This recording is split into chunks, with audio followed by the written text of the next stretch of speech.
What is up guys? So ito nagbabalik na naman ang dating Ajo Moto. Pero ngayon pinalitan ko na yung pangalan ko na Ajo Jacinto. So ayan, bumili tayo ng bago nating emblem. So yung dati kong emblem mga 2 years ago, click lang yun nakalagay. So ito papalitan natin siya ng Vario. Kasi nga naka-Indo concept tayo. So sa Indonesia, ang Honda Click sa Indonesia Honda Vario. Ayan, so tara. Samahan nyo ako, ikabit natin dito sa motor natin at tignan natin kung bagay. Siguro naman babagay ito guys kasi yung kulay niyang purple, ayan. Kakulay din niya yung mga bolts natin at saka yung ating pina powder coat na mugs.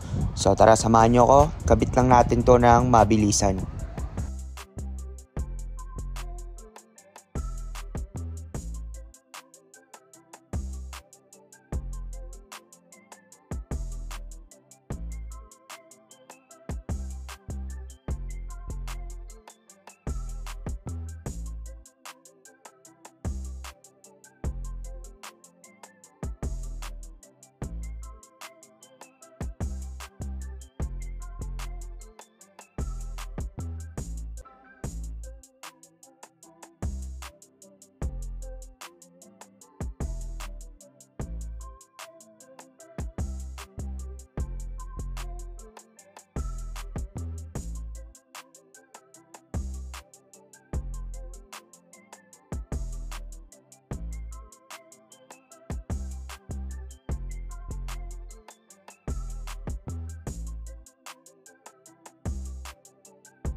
At ayan, natapos din tayo sa pagkabit ng ating Vario emblem. So pakita ko lang sa inyo yung itsura. Ayan, ang itsura niya guys.